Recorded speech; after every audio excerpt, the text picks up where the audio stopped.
I was in New York City, and so many of my girlfriends hate men.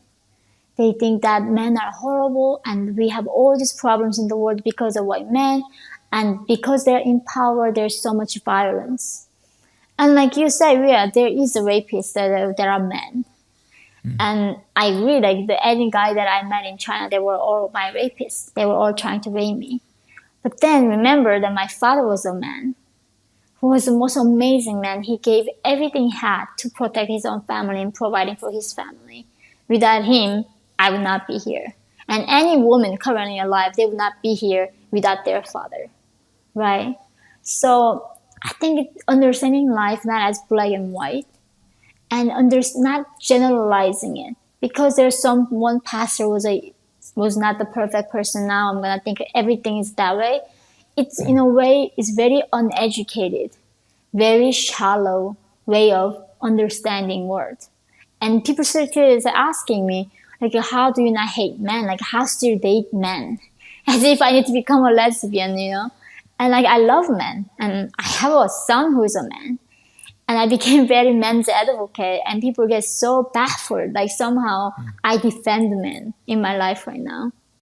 Well, Yeonmi, you brought up your father, so I want to get into here in a second. I want to get into going to South Korea and basically that kind of being the start of your new life. But your father features very prominently in both of your books. Very unique man, and obviously you need to go get the books to kind of dig in there.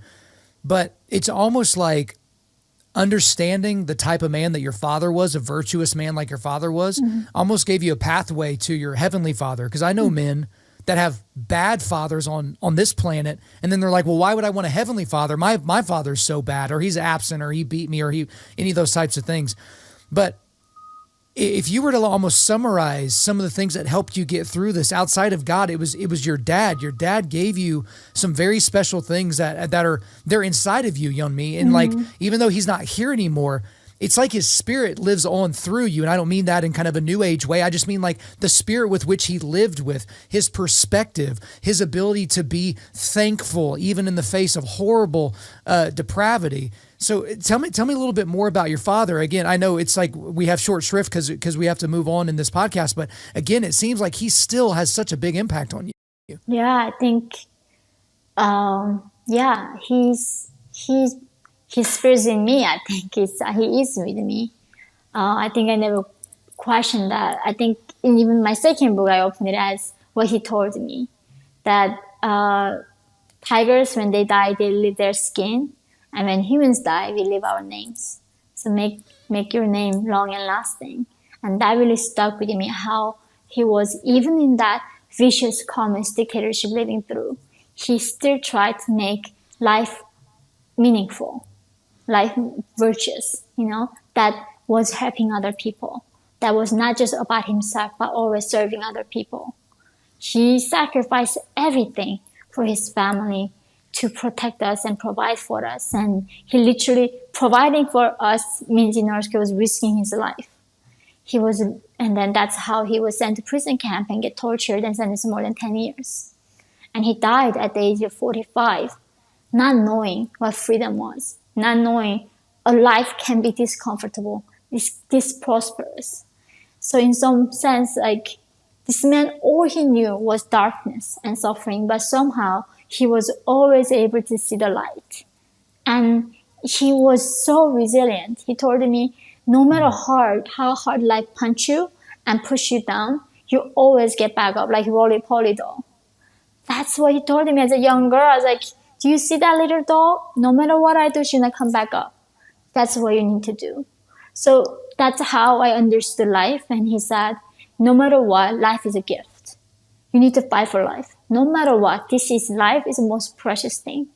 And now I come to America, people are living this comfort. Of course, they say like babies in mothers' tummies are not babies. And that there's no appreciation for life. There's never been a time this easy to fight for life. And somehow my father had that appreciation for life that I don't know where it came from, but he had that. And I think to this day that he inspires me.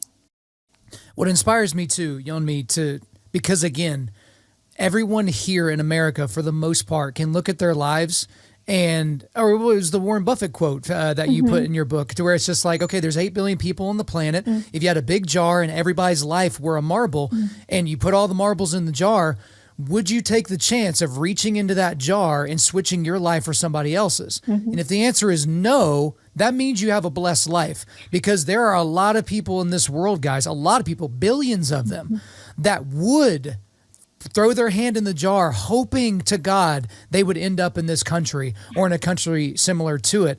And so for you, Yeonmi, you go through what you go through in North Korea and then into China and the Gobi Desert and Mongolia. But then you eventually do make it to South Korea, and you're trying to put your life together and get established in South Korea, and you're trying to assimilate to, a quote unquote normal life, whatever that looks like, in a new country that is part of the same landmass as your old country, right? But take us through that process of being a Korean, but being North Korean, speaking a little differently, looking a little different, obviously being smaller than your South Korean counterparts because of malnutrition. There's a lot there. Go ahead. Yeah, I think, of course, I got to South Korea. First thing they do is taking me to a hospital. That we've never been to a health checkup as North Koreans. And we've been in China, exposed to everything. They make sure that we are not bringing new diseases to the South Korean population. After that was clear, they would put us in a 2 months of isolation and interrogation.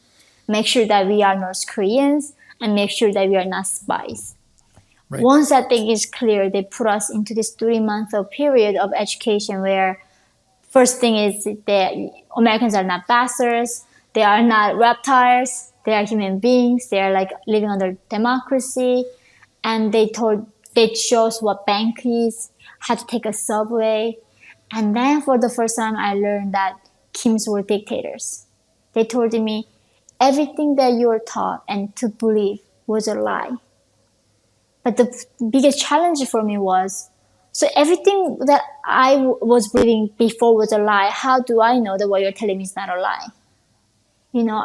I just could not trust again. And then for the first time, I had to think for myself. And that was so hard. Like being free was so, so hard. Like for the first time, I had to think like what I'm going to wear, what I'm going to do, what I'm going to study. What kind of life I'm going to live.